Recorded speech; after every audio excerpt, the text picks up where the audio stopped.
may I please call on Ms. Jessica Serrano from Trans Health Philippines to give us a little bit of a workshop, lecture, a little bit of a conversation and discussion on safe medical transitioning. Right, let's welcome her. Everybody, give Miss Jessica energy. She deserves it. Yes, energy. She's gonna be sharing very important things tonight. Welcome, Miss Jessica. Thank you, Jessica. The stage is all yours. Hello. Thank you everyone for inviting Trans Health Philippines. We're starting NGO and it's an initiative that seeks to address the specific health issues that transgender individuals need. So, ayan. Next slide. Sorry. We're a program under TLF Share. It's an organization na isa sa mga pioneers of the HIV advocacy in the Philippines. And what we do in Trans Health Philippines is to target the specific transgender population in addressing the specific health issues and needs nga nila. So, ayan. So Trans Health Philippines has identified these issues that hinder the access of transgender individuals to healthcare, to proper healthcare. The first one being, nabanggit po kanina ni Father, discrimination and stigma. Until now, kahit nag-increase na yung visibility ng trans individuals in the Philippines, is meron pa rin tayong kinakaharap na discrimination and stigma.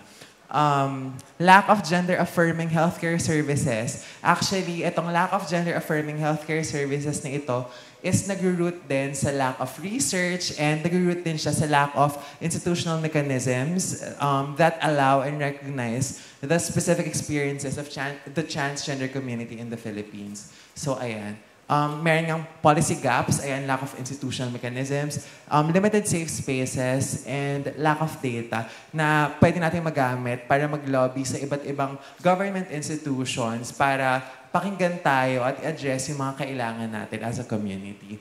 So, ayan, we as an organization is working towards the realization of a safe and quality services for transgender individuals. So, ayan. I have a question here and I'm gonna need the participation of the audience. Siguro yung mga nandito na lang. Ano ang itsura ng isang trans woman? Pwede pong may mag-participate from this. English, sorry. International, okay po. Can you describe the physique of a transgender woman?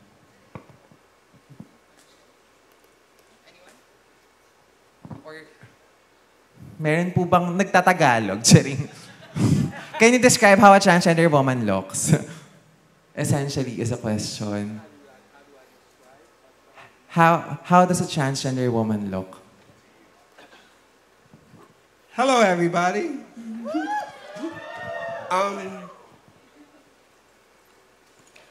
A transgender woman to me, this is me, to me, they look like a woman, a complete cis woman. To me, they take hormones to better themselves, to look like a woman, to feel like a woman, to act like a woman. And that's basically what they look like, is a cis woman in every type of way. And what helps them look that way is the hormones that they take to look that way. Thank you for that insight. Thank you po, thank you po, thank you po. Thank you po. So, ayan. Next slide. So, ayan. What I'm going to establish here is that transgender women go through different types of transitioning, not just medical transitioning. What they have said is a part of the medical and social transitioning of a transgender woman for them to look like a cisgender woman, essentially. But transgender women actually go through different types of transitioning. Our transition journey doesn't stop in taking gender-affirming hormone therapy medications. So the first type of medical transitioning is internal transitioning. It's essentially when you have accepted within yourself that you are a transgender person. So Next one is social transitioning. This includes the name, the pronouns, the way a person dresses, ayan. Legal transitioning, these includes the changing of the legal gender markers, changing din ng legal documents, ng name, dun sa mga papers na sinasign natin and everything. And yun nga, yung nabanggit kanina is yung medical transitioning. And this is what Chance Health Philippines focuses on. So, ayan. So, thank you po sa insight kanina. So, ayan. This question is for the transgender community here. Meron po bang mga transgender here? Transgender individuals here? Right now, in the audience? Ay, kayo po ba? Sorry. Meron po. The question is, anong combo mo, Mi? Like, essentially, this is just the gender-affirming hormone therapy medications. What I take, do I go up? Alright, so what I take is a shot of testosterone every 2 weeks. So before, it was the brand Testo-Vivrone, and now I take Vivrone. Do you have a medical professional po supervising you? Okay. Happy kasi mayroong guidance of a medical professional. Clap po tayo doon.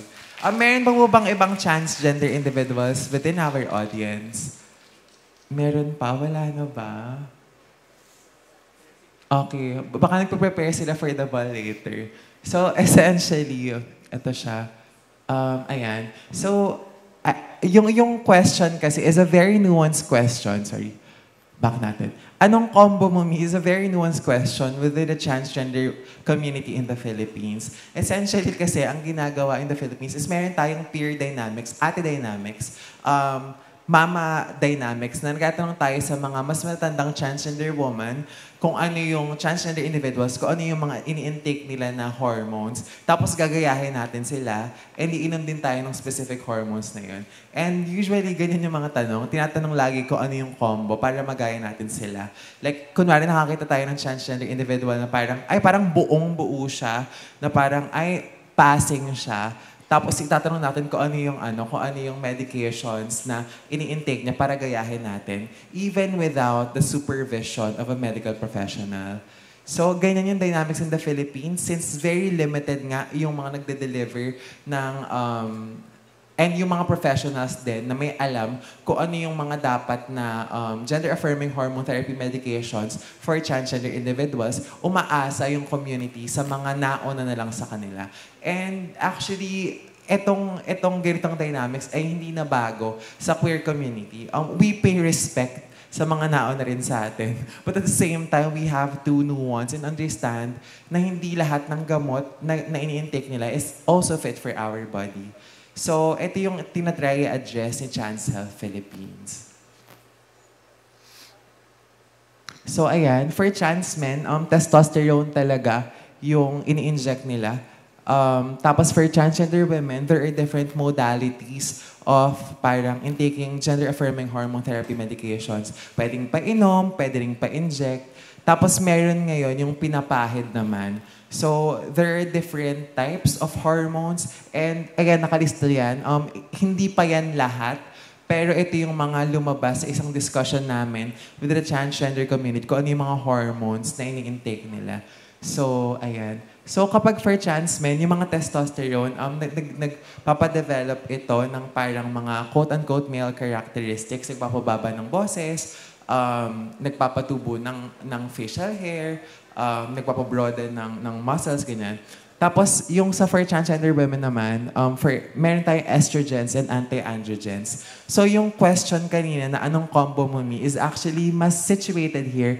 Kasi usually, kapag umiinom ng transgender women ng hormones nila, actually, magka-combo yan. Like, hindi lang siya estrogen, hindi lang siya anti-androgen, but both of them. Yung anti-androgen, yung para makombat yung effects ng testosterone. Tapos yung estrogen naman, ito yung mga pang-develop ng breast, ganyan. Yung pang-develop ng female, quote-unquote female features. Ayun. Next, so we at Chance Health Philippines, since may recognition nga kami na very limited yung services na offered in the Philippines in addressing the specific health needs of the community. Eto, dahil na-recognize namin na mayroong risks ang self-medication at ang pagtatanong-tanong lang, meron kami initiative. Since September 2023, we have been offering free online gender-affirming hormone therapy consultations. Essentially, sa Facebook page po namin, pwede niyong i-visit yon, tapos mayroong link doon and magpapaschedule lang kayo.